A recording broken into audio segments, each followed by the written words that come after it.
এই মুহূর্তে নিউ ইয়র্কে আছেন হাসনুজ্জামান সাকি, সরাসরি যাচ্ছি তার কাছে। ধন্যবাদ। আমি এই মুহূর্তে দাঁড়িয়ে আছি নিউ ইয়র্কের বাংলাদেশি অধ্যুষিত জামাইকা অঞ্চলে। এখন আমি যেখানে দাঁড়িয়ে আছি সেখানে এই মুহূর্তে তাপমাত্রা -14°C। আপনারা বুঝতে পারছেন যে হিমাঙ্কের নিচে আরও 14 ডিগ্রি নিচে, অর্থাৎ -14°C তাপমাত্রা আমি এই মুহূর্তে দাঁড়িয়ে আছি। একেবারে পুরো যুক্তরাষ্ট্রের বিভিন্ন অঞ্চল এবং নিউ ইয়র্ক আসলে ফ্রিজিং হয়ে গেছে, মানে একদম ডিপ ফ্রিজের মতো বা তার চেয়েও বেশি তাপমাত্রায় এখন চলছে।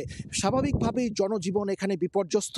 গত এক সপ্তাহে যুক্তরাষ্ট্রের নিউ ইয়র্ক সহ মধ্য পশ্চিমাঞ্চলীয় বিভিন্ন অঙ্গরাজ্য এবং পূর্ব উপকূলীয় অঙ্গরাজ্যের বিভিন্ন জায়গায় 2 থেকে 3 দফা তুষার ঝড় হয়েছে এবং এই তুষার ঝড়ে এখন পর্যন্ত যে তথ্য, তাতে 55 জনের মৃত্যু হয়েছে।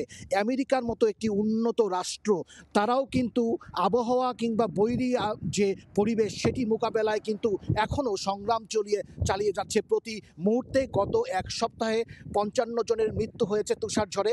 এই বেশিরভাগের মৃত্যু হয়েছে তুষার ঝড়ের কারণে। বিভিন্ন জায়গায় গাছ উপড়ে পড়েছে এবং যে তুষার জমেছে রাস্তায়, সেখানে গাড়ি পিছলে পড়ে গাড়ি উল্টিয়ে গিয়ে যে দুর্ঘটনার শিকার হয়েছে, তাতে করেই মৃত্যুর সংখ্যা অনেক বেশি।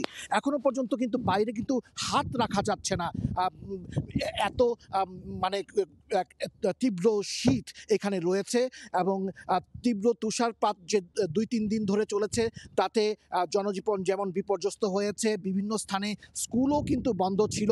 কিন্তু নিউ ইয়র্কের কোনো স্কুল এই তুষারপাতে বন্ধ হয়নি। এখন তুষারপাত কিন্তু কয়েক ঘন্টা যাবৎ নেই, তবে তুষার পরবর্তী সময়ে যে অবস্থা সেটি এখন চলছে। বিভিন্ন জায়গায় গাড়ির উপরে যে তুষার পড়েছে, রাস্তাঘাটে যে তুষার পড়েছে, সেই তুষার এখন সরানোর একটি প্রক্রিয়া চলছে।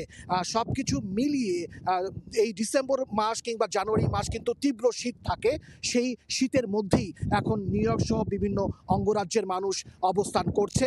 সামনের দিনগুলোতে আগামী এক সপ্তাহে যে আবহাওয়ার পূর্বাভাস, তাতে কিন্তু এই এক সপ্তাহে কোনো নতুন করে তুষারপাত অন্তত নিউ ইয়র্ক শহরে নেই, কিন্তু এরপরেই কিন্তু আরও তুষারপাতের পূর্বাভাস দেয়া হয়েছে।